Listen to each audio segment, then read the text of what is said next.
안녕하셨습니까? 네, 오늘이 마지막 회입니다. 제가 1회차 미리 말씀드린 대로 5회차는 좀, 4회차 마지막 차는 좀 사례도 있고 박스도 있고 지문도 길고 미리 말씀드렸죠? 네, 다 못 읽을 거다 이렇게 말씀을 미리 드렸습니다. 네. 뭐 올해 하도 뭐 인원이 늘어가지고 어렵게 낸다는 등 오늘도 저한테 문자로 어렵게 나나요? 라고 물어봤어요. 제가 점쟁이도 아니고 어렵게 날지 쉽게 날지 알 수가 없죠. 나와봐야 하는데 다른 자격증에 비춰봐서 어렵게 나오진 않을 거다 이렇게 말씀을 드리는데 그래도 미리 데미지는 입어봐야죠. 그렇죠. 예, 그래서 마지막에 좀 이렇게 긴 거 했는데 다만 이제 그 긴 지문들이 다 우리 아는 거예요. 그러니까 어렵게 내는 방법이 두 가지가 있어요. 하나는 짧더라도 베베 꼬는 게 하나 있고요. 시간이 모자르게 내는 게 두 번째 방법이에요. 보통 중개사에서 어렵게 나오면 길게 냅니다. 시간이 모자르게. 그럼 어렵다는 느낌을 받아요. 근데 아무리 길게 내더라도 8문제 이상을 초과하지 않아요. 아무리 길어도. 근데 우리는 지금 11문제가 길어요. 한 3문제 정도 제가 조금 더 업을 했다 이렇게 생각하시면 돼요. 실제 난이도보다 그러니까 우리 시험에서 어렵게 나왔다. 시험이 어렵게 나왔다. 라고 하는 것보다 한 2-3개 정도 더 긴 게 있다. 이렇게 생각하시면 돼요. 그래서 그 11문제를 빼고 나머지 그거를 좀 전력을 다 하시고요. 긴 지문은 빨리 읽는 훈련.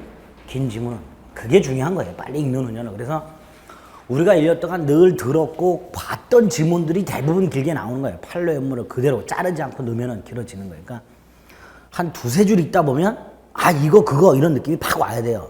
그러면 그 다음 줄부터는 읽기가 조금 속도가 빨라져요. 그런 훈련 차원에서 하는 거니까 불만 갖지 마시고 짧은 거는 아주 쉬운데 이번에 밑줄이 어디로 사라졌어요. 그쵸? 다음 밑줄쯤 법률의 목적이라는 거 밑줄이 어디로 사라졌죠? 그거 못 찾으셨죠 또? 네, 밑줄이 어디 사라졌어요. 제가 분명히 밑줄을 걷는데 편집 과정에서 이게 바탕글로 딱 포맷을 시켜버리면 밑줄이나 굵게 친 거 이런 거 싹 사라져요. 그래서 아마 사라지지 않았을까. 스타일 지정하고 그러면 사라지는데 그런 것 같아요. 자, 1번 상대방 없는 단독행위. 자, 이제 아주 세부적으로 우리 뭐 법률행위 종류를 그동안 물어봤는데 그 중에 상대방 없는 단독행위 제가 꼭 외우시라고 그랬어요. 재단법인 설립 행위가 있고 동산 소유권 포기가 있고 어렵지 않죠. 나머지 2번, 3번, 4번, 5번은 다 상대방 있는 단독행위입니다. 이렇게 세부적인 것까지 좀 확인을 해주시면 되고요. 1번은 요거 맞추는 게 중요한 게 아니라 이제 복습할 때 단독행위 다시 한번 쫙 훑어보는 게 중요합니다. 2번은 밑줄친 법률의 목적 실현이 원시적으로 불능인 거. 원시적 불능이란 건 계약 체결 전에 뭐 어쩌고 저쩌고 되는 거예요. 그렇죠? 계약 체결 당시에 이미 뭐 어쩌고 저쩌고 할 수 없는 거. 이런 게 원시적 불능이란 말이죠. 1번 보면 이미 공용 수용된 토지를 매수했으니까 이게 원시적 불능이죠. 그렇잖아요. 이미 국가로부터 수용된 땅을 그걸 샀으니까 이게 원시적 불능이란 말이죠. 2번은 공용계약을 체결하고 난 다음에 공연 전에 죽었으니까 공용계약은 후발적 불능이고요. 3번도 저당권이 설정된 토지를 매수, 이게 매수가 밑줄이에요. 2번은 공용계약이 밑줄이고요. 3번은 그 매수가 밑줄인데 저당권 설정된 땅을 샀어요. 근데 저당권이 실행돼서 소유권을 상실했어요. 그럼 매수한 건 후발적 불능이죠. 4번도 가압류된 건물에 대한 매매계약, 이 매매계약이 밑줄인데 마찬가지예요. 위에 거하고 똑같이. 경매돼서 제3자가 소유권 취득, 역시 후발적 불능입니다. 5번은 임대차 계약을 체결하기 전이 아니라 체결할 후에 제3자 방화니까 역시 후발적 불능 이렇게 되겠죠. 이런 건 뭐 어렵게 풀지 않으셔도 됩니다. 푸실 수 있는 거죠, 이런 것들은. 뭐 1페이지, 첫 페이지는 그나마 그렇죠. 말랑말랑했어요. 한 장을 확 넘기는 순간 이제 으아 뭐야 이렇게 되겠죠. 네네. 3번 해석에 관한 설명으로 틀린 것은 이라고 되어 있습니다. 해석은 법률의 목적을 밝히는 거고 자연적, 규범적, 보충적 해석이 있는데 규범적 해석을 원칙으로 하고 규범적 해석은 1번처럼 표시행위에 부여한 객관적 의미를 명백하게 확정하는 것이다. 이게 법률행위 해석의 뜻이죠. 우리 대법원이 말하는. 2번은 짧게 되어 있지만 계약 당사자가 누구냐? 우리가 알고 있는 게 뭐 있어요? 행위자와 명인이 다를 때 계약 당사자가 누구냐? 행위자와 상대방의 의사가 일치하면 일치한 대로, 일치하지 않으면 상대방 입장에서. 이게 무슨 해석이었어요? 자연적 규범적 해석이니까 결국 법률 행위 해석, 즉 의사 해석의 문제다 이렇게 되겠죠. 법률 행위 해석이 곧 의사 해석이에요. 예? 그 의사가 내심적 효과 의사인지 표시상의 효과 의사인지가 달라지는 거예요. 내심적 효과 의사라면 규범적 해석이고 표시상의 효과 의사라면 내심적 효과 의사라면 자연적 해석이고 규범적 효과 의사라면 규범적 해석이고 그렇죠. 표시상의 효과 의사고. 답은 3번이란 거면 다 아시죠? 하도 외워가지고 이제 이거는 무슨 말인지는 몰라도 곤란해낼 수 있죠. 진위는 특정 의사를 표시하고자 하는 생각을 말한다. 그랬습니다. 진정으로 마음속에 바라는 상을 뜻하는 것이 아니다. 아니다. 4번은 보충적 해석. 제가 이렇게 말씀드렸어요. 계약을 하다가 여러분들도 학원과 계약을 하다 보면 계약 내용이 쭉 있어요. 중개사, 강의 내용, 중개사. 오전반이냐 저녁반이냐 1차만이냐 1, 2차 다냐 2달 단위로 끊냐 연한 단위로 끊냐 이게 다 계약의 내용이에요. 그렇잖아요. 근데 그 중에 일부를 누라 그랬어요. 당사자가 깜빡하고 양당사자가 깜빡하고 누라 그랬어요. 누라고 했다 하더라도 나머지 부분만으로 일단 계약은 성립하는 거고 그 누락한 부분을 추측하면 되죠. 그게 무슨 해석이에요? 보충적 해석. 이때 그 추인되는 의사는 당사자의 실제 의사나 주관적 의사가 아니라 그랬어요. 당사자의 실제 의사나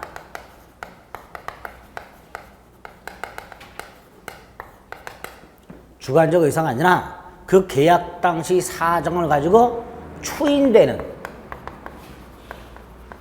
객관적 의사.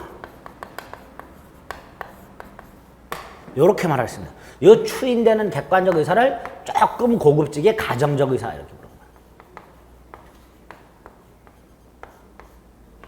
그러니까 보충적 해석은 바로 이렇게 계약 체결 당시 특정 사항을 누락했을 때 그 누락한 것을 보충적 해석을 통해서 보충을 하니까 보충적 해석은 계약에서 큰 기능을 발휘한다. 이렇게 말을 하는 겁니다. 그게 4번입니다.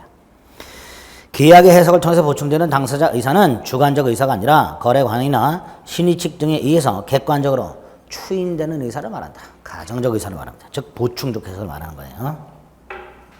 5번이 좀 전에 말씀드린 거 타인 명의로 계약을 체결할 때, 즉 행위자와 명인이 다를 때 일치하면 일치한 대로 당사자를 확정한다.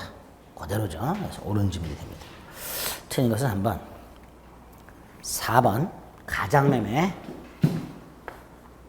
갑은 강제집행을 피하기 위해 친구들과 짜고 이제 징그러 죽겠지 이거. 가장매매를 하고 등기를 넘겨줬다. 1번 을이 선의의 병에게 팔았다. 선의는 소유권 취득하죠? 갑은 병에게 갑을 간의 매매계약에 무효를 주장할 수가 없다. 그러면 갑은 뭘 해야 될까? 을을 상대로 부당이득 반환이나 손해배상을 청구할 수 있다. 2번 을이 선의 병한테서 받은 매매대금이 있겠죠? 그 부당이득 반환 청구할 수 있고요. 별도의 손해가 있다면 손해배상을 청구할 수 있겠죠.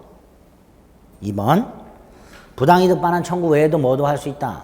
손해배상도 청구할 수 있다. 2번 3번 을이 자기 채무를 담보하기 위해서 선의 채권자 병에게 저당권 선의예요. 얘도 보호되죠? 근데 이제 요거는 조금 달라지는 게 뭐냐? 병이 소유권을 취득하면 갑은 을을 상대로 말소 등기를 청구할 수 없지만 병이 저당권을 취득했다면 소유권은 여전히 등기는 누구한테 남아있으니까 을에게 남아있으니까 갑은 을을 상대로 말소 등기를 청구할 수 있게 됩니다. 말소 되더라도 이건 말소가 안 되겠죠. 그래서 차이가 요 경우에는 갑은 을을 상대로 말소 등기 청구 못하지만 요 경우에는 갑을 을을 상대로 말소 등기 청구할 수 있다. 이렇게 차이가 있을 수 있습니다. 어쨌든 얘가 선이라면 저당권자로서 보호되니까 갑은 병의 저당권 등기 무효를 주장할 수가 없다. 이렇게 되죠. 만약에 악의의 병이 을로부터 부동산을 샀다. 그런데 악의의 병이라면 얘는 소유권 취득 못한다 그랬어요. 그렇죠? 그런데 얘가 정한테 팔아놓은 건데 얘가 선이다. 보호된다 그랬죠? 악의면 보호가 안 되고요. 당연히. 요 경우에는 정은 선악불문하고 보호되고요. 요거 이제 엄폐물의 법칙이죠. 요거는 요 놈도 108조 2항의 제3자에 해당한다. 보호되는 제3자. 선의의 전득자도 악의의 제3자와 거래한 선의의 전득자도 허위 표시에서 보호되는, 즉 허위 표시의 무효로 대항할 수 없는 제3자에 해당한다. 그랬습니다. 따라서 정을 상대로 말소 등기 청구할 수 없고요. 그 다음에 이제 이 제3자 보호와 관련해서 이 제3자 두 가지 기억하시면 되죠. 하나는 선이 이기만 하면 된다. 무과실까지 요구되지 않는다. 두 번째로 추정된다. 따라서 제3자가 스스로 선의를 증명할 필요가 없고 무효 주장자가 제3자의 악의를 입증해야 된다. 틀린 것은 5번. 그렇죠? 찬찬히 풀면 뭐 틀릴 게 없어요. 자, 일단 4개 다 맞았죠? 4개 일단 먹고 들어가는 거예요. 4개. 이게 쉬운 거. 지문이 길다 해서 결코 어려운 문제들은 아닙니다. 5번. 사기나 강박에 의한 의사표시에 관한 설명 중 틀린 것은 1. 법률행위가 사기에 의한 것으로 취소되는 경우 동시에 불법행위를 구성하면 취소와 불법행위 손해배상 청구할 수 있죠. 그렇죠? 취소하고 불법행위 손해배상 청구는 중첩적이라고 그랬어요. 근데 취소의 효과로 생기는 부당이득 반환 청구권, 요놈과 불법행위 손해배상 청구는 중첩적으로 행사할 수 없고 선택적으로만 행사할 수 있다 그랬죠? 그거예요. 취소하고 불법행위 손해배상 청구권은 다시 한번 취소하고 불법행위 손해배상 청구권은 중첩적으로 행사할 수 있다. 두 번째로 취소하지 않더라도 손해배상 청구할 수 있죠. 예? 취소하지 않더라도 손해배상 청구할 수 있다 그랬어요. 그래서 이 두 가지는 중첩적으로 행사하는 게 가능해요. 반면에 취소를 했을 때 발생하는 부당이득 반환 청구, 요놈과 요놈은 중첩적으로 행사할 수 없고 선택적으로만. 요게 나온 거예요 지금. 옳은 지문이죠.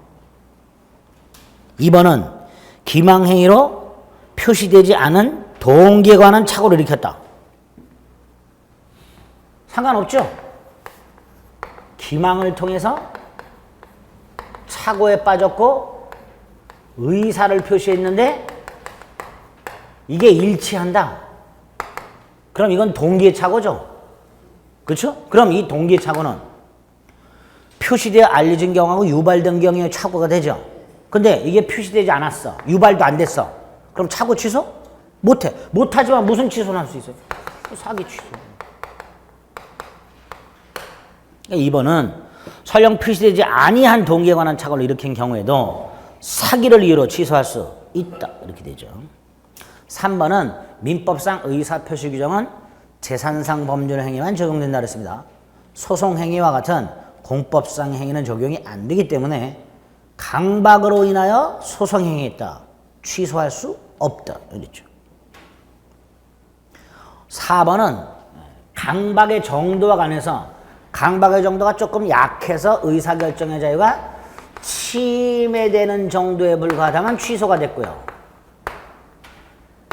박탈하는 정도에 이르면 무효가 됐어요. 그렇죠? 침해되면 취소고. 그러니까 치치 이렇게 되잖아요.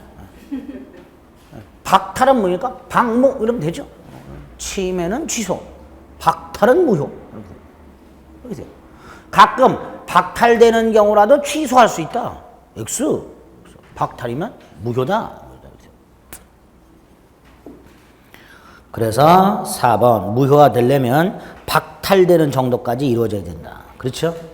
5번이 이거잖아요.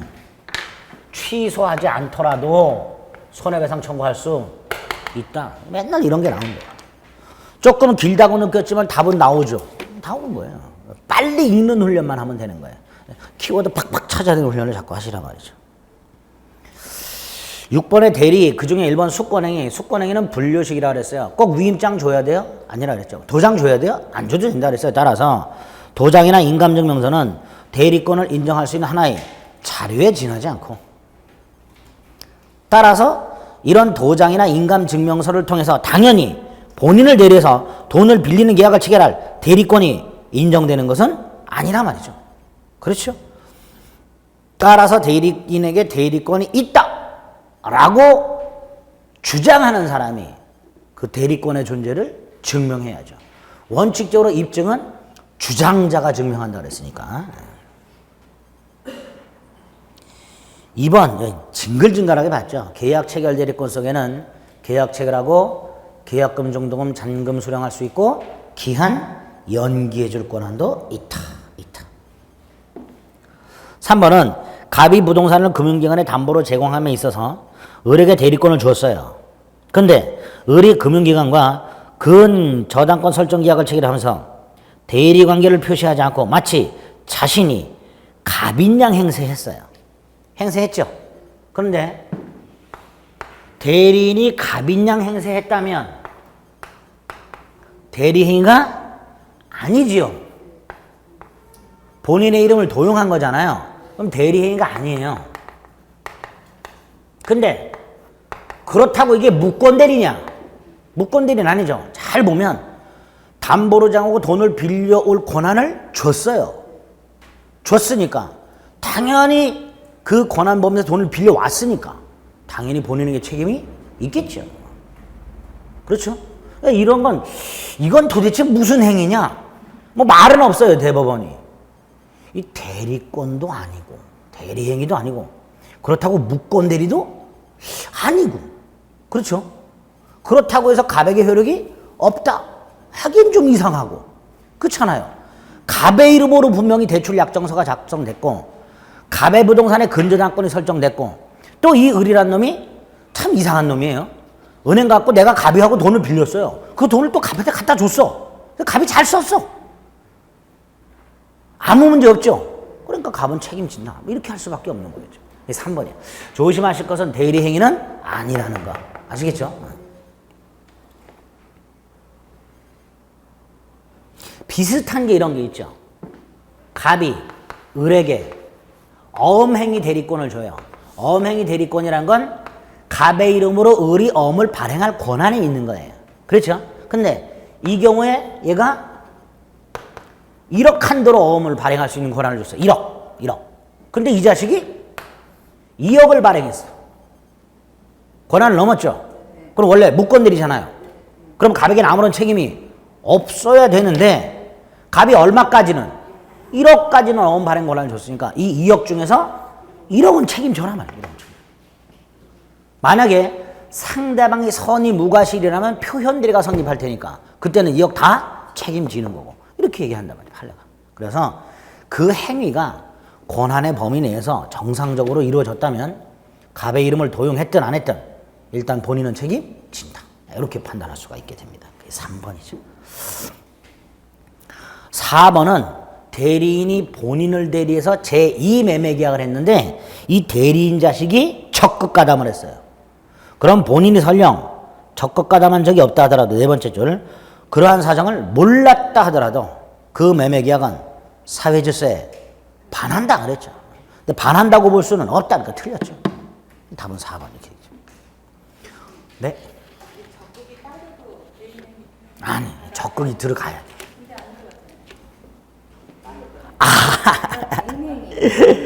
매도인의 배임행위 가담이란 말이 들어있으면 적극이란 말, 적극가담이란 말이 빠지면 그렇지만 가담이란 말이 들어가면 괜찮아요. 알면서 가담하는 걸 적극권유, 적극가담이라고 해요. 그러니까 적극가담이든 가담이든 하여튼 그런 말이 들어가면 됩니다. 네.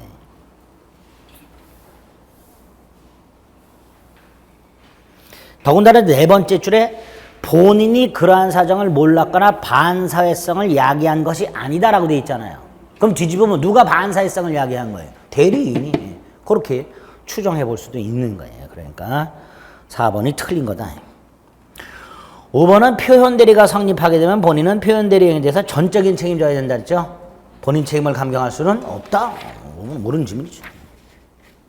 자, 조금 길다고 느낀 거 2개 풀어봤지만 모르는 질문 하나도 없죠. 하나도 없어요. 실전도 거의 그렇습니다.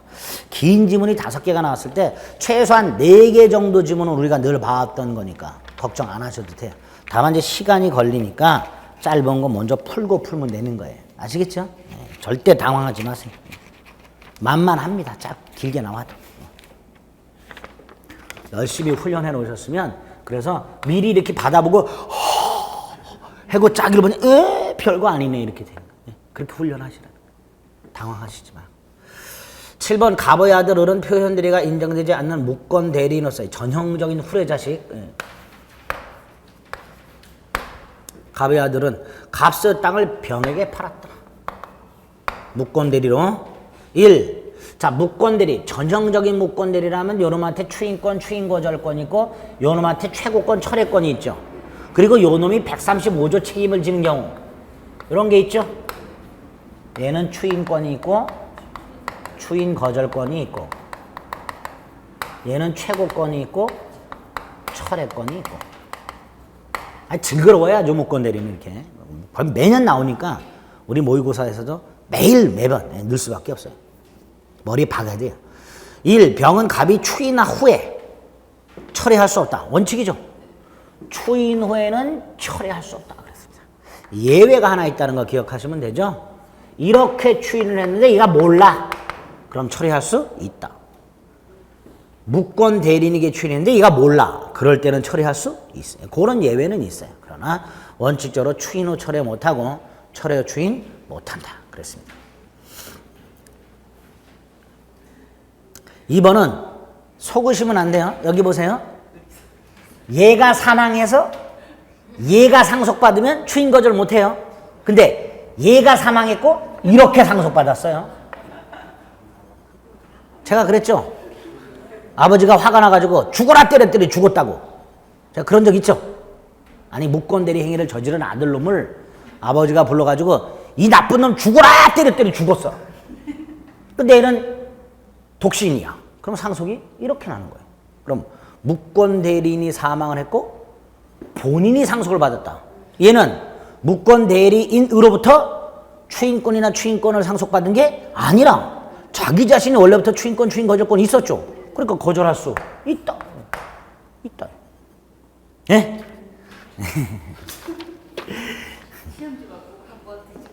네. 콜렉 2번. 네. 2번이 틀렸죠. 그래서 2가지를 기억하셔야 했어요, 제가. 물론 이제 2번째 거는 제가 한두 번만 얘기하고 넘어갔지만 처음에 대리할 때 말씀드렸잖아요. 죽어라 때렸더니 죽었더란 말이죠. 그렇죠. 처음에는 이분이 죽죠. 이러고 죽는다 그랬고요. 2번째는 이분 멘탈 강하시다 그랬어요. 죽어라 때렸더니 얘가 죽는다 그랬어요. 제가 그렇게 설명을 드린 적이 있어요. 그렇죠? 그러니까 본인이 사망을 해서 무권 대리인이 상속받으면 추인 거절 못하지만 무권 대리인이 사망해서 본인이 상속받으면 추인 거절할 수 있다. 있단 말이죠. 2번 X. 3번 갑이 추인을 거절할 때 그러면 요 135조 책임이 성립할 수 있죠. 을은 병의 선택에 쫓아 계양을 이행하던가 손해를 배상해야 된다. 135조 책임. 4번은 갑이 추인하면 원칙적으로 을의 행위는 처음부터 효과가 발생한다. 소급표죠. 무권대리 추인은 무권대리 행위 당시로 소급해서 효과가 나타난다. 그래서 소급표를 원칙으로 한다 그랬습니다. 다만 제3자 권리를 해하지는 못하죠. 소급표가 있지만 제3자 권리를 해하지는 못한다. 5번 을이 미성년자다. 제한능력자죠. 제한능력자는 135조 책임지지 않는다. 따라서 갑의 추인을 얻지 못하더라도 병원들에게 계약 이행이나 손해배상을 청구할 수가 없다. 이렇게 되죠. 답은 2번. 8번 무효와 취소에 관한 설명으로 틀린 것을 골라라. 1번 의사무능력 만취 무효죠. 추인하려면 만취한 상태에서 추인하면 돼야 안 돼요? 안 되지. 깨고 추인해야지. 깨는 게 뭐예요? 무효 원인이 소멸한 후에. 이번에 취소권 행사기간이라고 되어 있네요. 146조에서 뭐라고 되어 있어요? 법률행위 한 날로부터 10년, 추인할 수 있는 날로부터 3년. 제척기간이고 두 가지. 중단정지 없고 기간 도과 후 법원이 직권조사. 그렇습니다. 3번 미성년자는 성년자가 된 후에야 단독으로 추인할 수 있다. 원칙이죠. 다만 성년자 되기 전에도 법정 대리인 동의받아서 추인할 수 있는 예외는 있죠. 예외는 있지만 원칙은 3번 옳은 지문이죠. 만약에 5번에 보면 무효인 법률행위는 추인에 의해서 소급하여 유효한 법률행위로 전환된다 이렇게 돼 있죠. 이게 무효인 법률행위는 추인하더라도 효력이 없으나 알고 추인하면 새로운 행위로 본다라고 조문이 그대로 5번에 박혀 있으면 3번도 틀린 걸로 골라낼 수 있어야 돼요. 왜? 3번 보면 미성년자는 성년자가 된 후에야 단독으로 추인할 수 있다. 아닌 경우가 있더라. 3번 뭐? 어떤 경우? 법정 대리인 동의받은 경우. 예외가 있잖아요. 그렇죠? 3번은 원칙은 옳은 지문이지만 예외를 생각하면 틀린 지문이라는 말이죠. 그렇죠? 그러니까 원칙을 먼저 쭉 따져보는 거예요. 원칙 옳단 말이죠. 4번은 하나의 계약이라 할지라도 가분성이 있거나 특정될 수 있다면 일부만 취소도 가능하다. 가상적 의사가 인정될 때 예외고요. 5번이 완전히 틀린 거란 말이죠. 왜? 아무리 무효행위를 추인했다 하더라도 그 행위 자체가 유효한 범죄행위라고 바뀌지는 않는다 그랬습니다. 새로운 행위로 본다이지 유효한 행위로 전환되는 것은 아니다 그랬습니다. 답은 5번이 되겠죠. 9번 취소권자 재착 사강 대승. 그러니까 강박에 의해 의사표시한 자의 특별승계인 취소권자 될 수 있다. 네? 승계인에는 포괄 승계인, 특정 승계인이 다 포함되니까 재착 사강 대승. 2번 제한 능력자가 취소했다. 자, 원래 법률행위를 취소하게 되면 무효가 되고 부당이득 반환 의무가 생겨요. 선악에 따라서 반환 범위가 다른데 제한 능력자만은 선악을 묻지 않고 현존 이익만 반환하면 된다 그랬죠. 그러니까 이익이 현존하는 경우 그 현존 이익만을 상환할 책임이 있다라고 해야죠. 이익이 현존하는데도 상환할 책임이 없다 그러니까 틀렸죠. 3번은 계약이 무효나 취소되었을 때 양당사자의 부당이득 반환 의무는 무슨 관계다? 동시행관계. 매수인의 말소 등기 의무와 매도인의 대금 지급 의무 동시행관계다. 4번 취소권자의 상대방이 양도했어요. 법정 추인 사유 중에서 이행 청구하고 양도는 취소권자가 하는 것만 법정 추인이라고 했어요. 그러니까 상대방이 양도한 경우는 법정 추인이 아니니까 취소권은 소멸하지 않는다라고 하죠. 법정 추인이 아니니까 취소권은 소멸하지 않는다.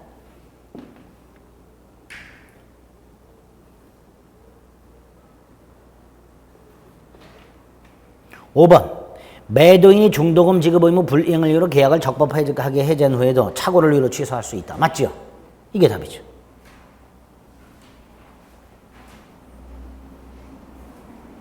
요 5번은요. 우리 산공단 올해 자격증 6개 중에서 4군데서 나왔어요. 이 5번 좀 징그러워 죽겠어요. 그냥.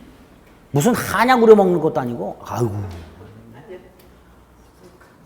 아주 사골 빼먹듯이 그냥 징그럽게 우려먹습니다. 5번은. 네. 답은 5번. 10번 조건부 법률 행위로서 유효한 것은 이라고 되어 있습니다. 또는 유효가 될 수 있는 것은 그랬습니다.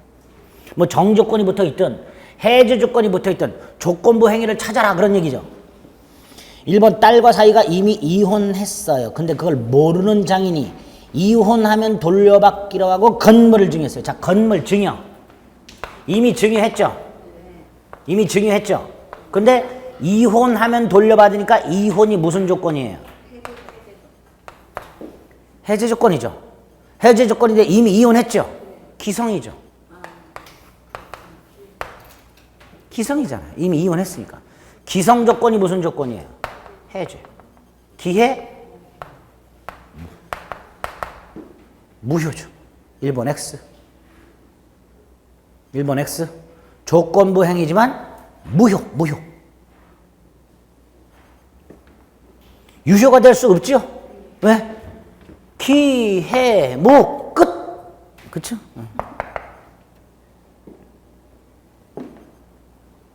3번을 먼저 봅니다. 금괴밀수에 성공하면 5억을 배당. 뭐예요, 이거? 불법 조건.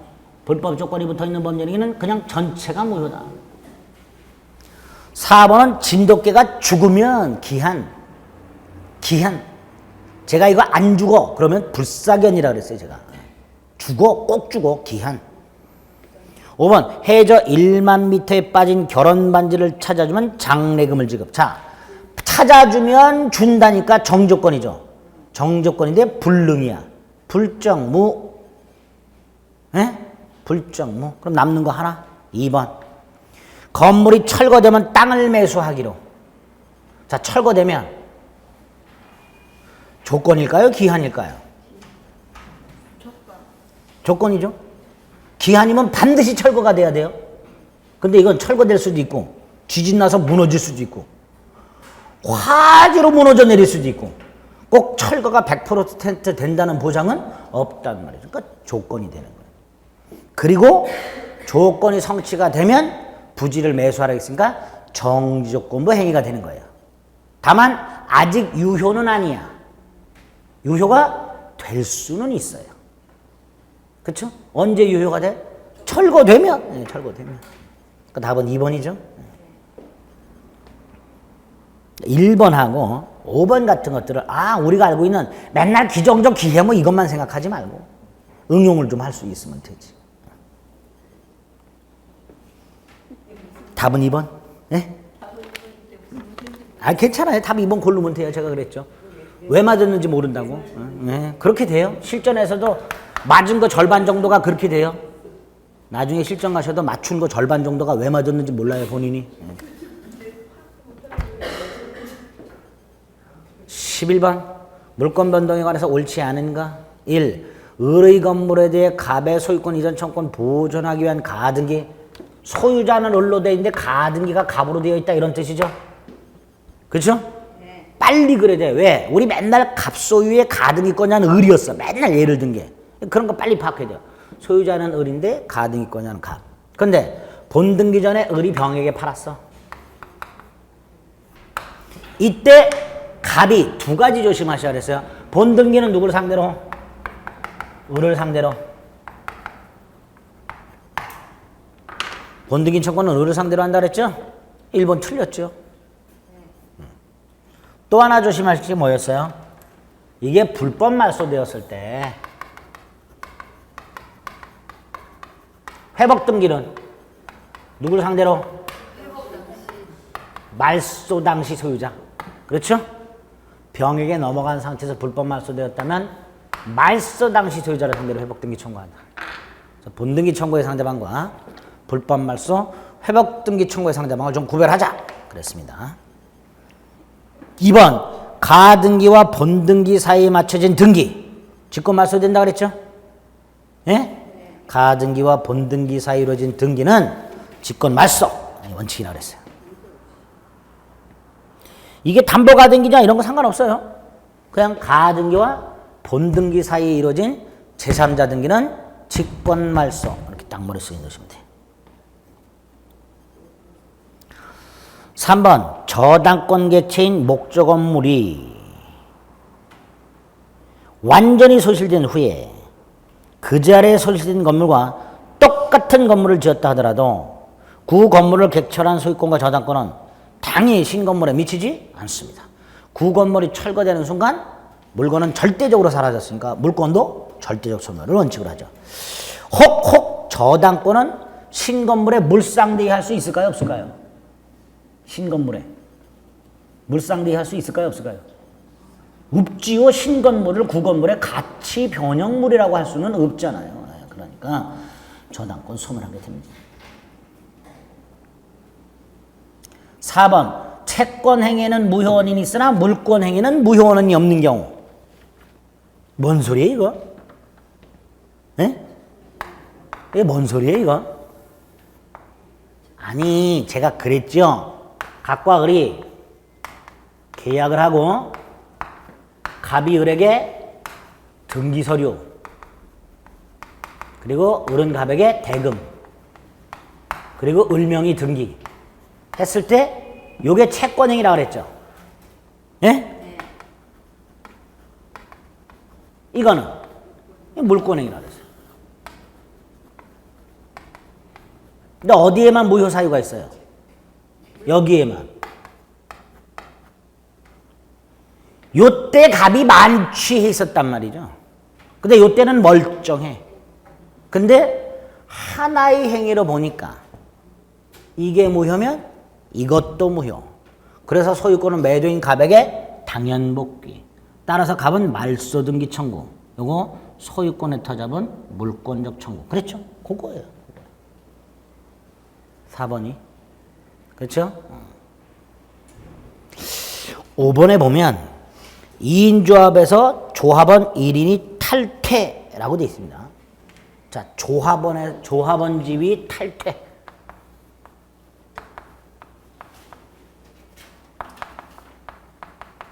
머리에 박으세요. 법률행위. 뭐라고요? 법률행위. 따라서 조합재산이 부동산일 때는 말소 등기를 해야죠. 남아있는 조합원 이름으로 단독 등기해야 효력이 생깁니다. 법률행위라고 생각하시면 돼요. 예? 법률행위. 이 조합관계에서 탈퇴하겠다라는 의사를 표시. 조금 넓게 얘기하면 권리 포기. 법률행위입니다. 따라서 등기를 요한다. 등기를 요한다. 틀린 것은 1번. 12번 이중등기라고 되어 있습니다.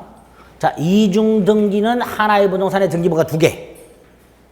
하나만 남겨놓고 나머지 다 무효. 이유는 1부동산 1등기용지. 바뀐 거는 1부동산 1등기 기록의 원칙.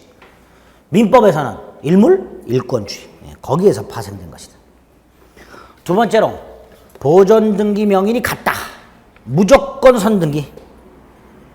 무조건 나중등기가 무효. 그렇죠? 무조건 선등기가 유효라 그랬을까? 무조건 나중등기는 무효. 이렇게 되겠죠. 그 말이죠. 반면에 3번 보존등기 명인이 다르면 선보존등기가 원인 무효가 아니나 후보존등기는 실체 권리 관계와 일치 여부를 따질 필요 없이 무효다. 그랬습니다. 꼭 기억하실 게 4번이죠. 무효인 소유권 보존등기를 격려한 자가 점유 즉시 완성됐다. 자, 이거 제가 그림 이렇게 그려드렸어요. 지난번에는 좀 길었었고요, 내용이. 이건 압축된 거예요. A 토지가 있고 이렇게 이전 등기가 되어 있는데 그럼 현재 병이 소유자라는 거예요. 그렇죠? 그런데 이게 보존등기 명의네요. 을이란 놈이 지 이름으로 보존등기를 했어요.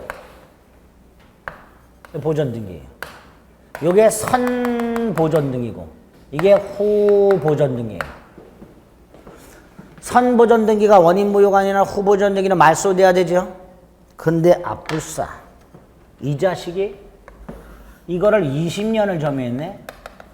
그래서 이전 등기 청권이 생겼네. 이 이전 등기 청권은 완성 당시 소유자를 상대로 하네. 그런 병은 이전 등기 의무가 있네. 이 이전 등기 의무 있는 자가 요 등기 말소 청구할 수 있다 그랬죠. 말소 청구할 수 있다. 이유는 을은 점유 취득시 완성을 이유로 소유권을 취득하려면 여기에 이전 등기가 돼야 돼요. 여기에 유효한 등기부에. 이건 휴지 쪼가리에 불과하다 그랬어요. 그러니까 이건 말소 돼야 되는 거고 을은 여기에 이전 등기해야 소유권을 취득하니까 무효인 보존등기를 격려한 을이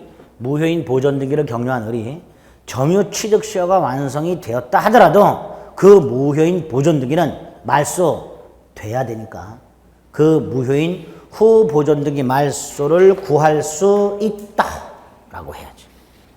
4번 틀렸지. 또 하나가 5번. 이 무효인 보존등기의 터잡은 자 여기 보세요. 얘는요. 소유권 보존등기한 상태에서 20년 지났어요. 점유하고 있죠. 이거보다 10년 빠른 게 있어요. 뭐? 등기부칙시. 소유자로 등기됐고 점유했고 10년. 그럼 등기부칙시가 인정돼야 되는데 안 된단 말이죠. 왜? 이거 뭐라 그랬어? 이거 휴지 쪼가리에 불과하다 그랬어. 이건 소유자로 등기한 자가 아니란 말이에요. 그러니까 무효인 보존 등기 터잡은 등기부칙시효를 주장할 수는 없다. 5번 옳은 집이죠. 틀린 거 4번. 됐죠? 13번 1. 부동산 실권리자 명의등기에 관한 법률 소정의 유예기간 내 실명등기를 하지 아니하여 명의신탁약정이 무효로 된 경우에 종전에 명의신탁 대상인 부동산에 관해 소유권 이전 등기를 격려한 적이 있던 명의신탁자 이렇게 나옵니다. 자, 우리가 부실법이 적용되는 명의신탁약정이 세 가지가 있죠. 예? 유형이 세 가지가 있잖아요. 이자간 중간생략 계약. 어떤 것만 할까요, 이거? 이자간일까요? 중간생략일까요? 계약일까요? 잘 생각해 보세요. 중간생략형 명의신탁에서는 신탁자 이름으로 등기된 적이 있다 없다? 없어요. 그렇죠? 계약 명의신탁은 역시 없죠. 그럼 결국 하나 남죠. 이자간 명의신탁. 그러니까 소유자가 명의신탁을 한 거예요. 그냥 두 사람 사이에. 그런데 부실법이 적용됨으로써 명의신탁약정이 무효가 됐고 수탁자 등기가 무효가 됐어. 소유권은 누구한테 있어요? 신탁자. 예? 그러니까 신탁자는 수탁자 등기 말소를 청구하거나 진정 명의회복을 위한 이전 등기 청구할 수 있다. 그게 1번이죠. 중간생략 명의신탁이나 계약 명의신탁은 신탁자 이름으로 등기된 적이 없습니다. 그래서 신탁자 이름으로 등기가 격려된 적이 있다 그러면 이자가 명의신탁인 거예요. 무슨 말인지 아시겠죠? 그러니까 소유권은 신탁자에게 있는 거고 따라서 신탁자는 말소 등기나 이전 등기 청구할 수 있는 거고. 2번은 중간생략 등기에서 제일 중요하게 나오는 거죠. 갑에서 을로 을에서 병으로 순차 넘어갔는데 을이 병과 매매 계약을 하는 게 아니라 갑에 대한 이전 등기 척권을 양도하는 계약을 하고 그 양도 사실을 갑에게 통지를 했다 하더라도 갑이 동의하지 않는 한 병은 직접 이전 등기를 청구할 수가 없다. 2번이죠. 3번 매수인의 이전 등기 척권은 채권적이지만 원칙적으로 10년의 소멸시효에 걸린다. 그러나 매수인이 스스로 점유하고 있거나 점유를 제3자에게 승계시켜줬을 때는 소멸시효에 걸리지 않는다. 4번 점유 즉시 완성을 이유로 하는 이전 등기 척권은 누구를 상대로 한다? 완성? 당시 소유자. 5번 좀 전에 말씀드린 거 매수인이 점유하다가 점유를 승계시켜줬다. 여전히 소멸시효에 걸리지 않는다. 5번이 답이죠. 그렇죠? 5번이 답이잖아요. 틀릴 게 없어요. 그러니까 긴 지문이 나오면 집중력만 떨어뜨리지 않아요. 집중해서 보셔야 돼요. 그렇죠? 따라서 틀린 것은 5번. 뒷부분이 좀 기니까 한 문제만 더 보겠습니다. 14번 부동산 소유권 이전 등기의 추정력이라고 되어 있습니다. 1번이 틀렸죠? 소유자 갑에서 소유자 을로 이전이 돼 있고 매매로 돼 있다. 그럼 이 등기 명의는 제3자에 대해서뿐만 아니라 전 등기 명의인에 대해서도 적법한 매매 원인을 통해서 소유권을 취득한 걸로 추정된다. 1번 X. 반면에 이 추정력은 얘가 계약서가 위조되었다는 등 반대 사실을 증명해야 깨지죠.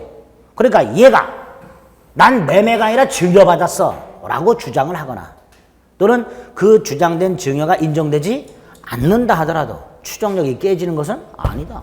의리.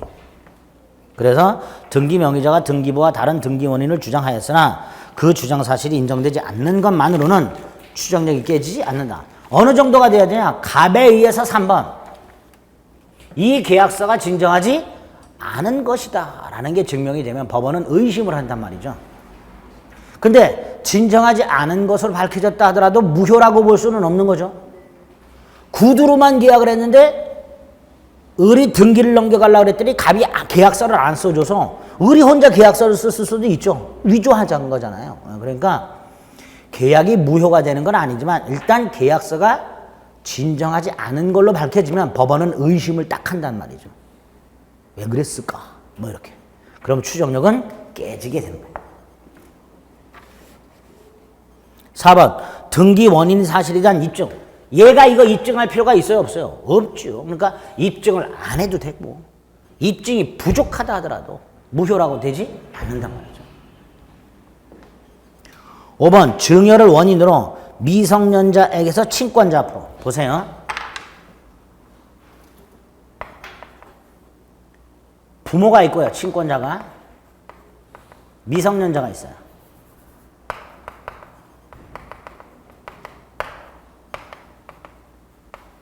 법정 대리인이죠. 문제는 요 미성년자의 부동산을 요 친권자한테 증여를 해요. 그러면 얘가 단독으로 못하니까 법정 대리인이 대신해 줘야 되죠. 그래 안 그래요? 대신 증여하는데 누구한테 증여하는 거예요? 자기 자신한테. 한편으로는 미성년자의 법정 대리인의 지위에서 한편으로는 증여를 받는 당사자의 입장에서 증여를 했어요. 자기 계약이죠. 일단 자기 계약이지만 본인의 허락이 있거나 다툼 없는 채무에 뭐 이런 것들 허용된다 그랬죠. 그러니까 설령 친권자에 의해서 미성년자의 재산이 증여가 됐다 하더라도 등기가 되어 있다면 일단 등기의 추정력에서 적법한 절차를 거쳐서 등기된 걸로 추정한다. 그렇죠? 자기 계약임에도 불구하고 일단 등기가 되면 그러니까 이제 깨면 되는 거예요. 이거를 미성년자가 다른 사람을 대리인으로 선임해가지고 깨면 되는 거예요. 그러나 일단은 등기되면 적법 절차를 거친 걸로 추정된다. 이렇게 되겠지. 그래서 틀린 것은 1번 이렇게 됩니다. 많이 맞으셨죠? 의외로. 많이 맞아요. 15번은 좀 쇼트 하겠습니다. 네.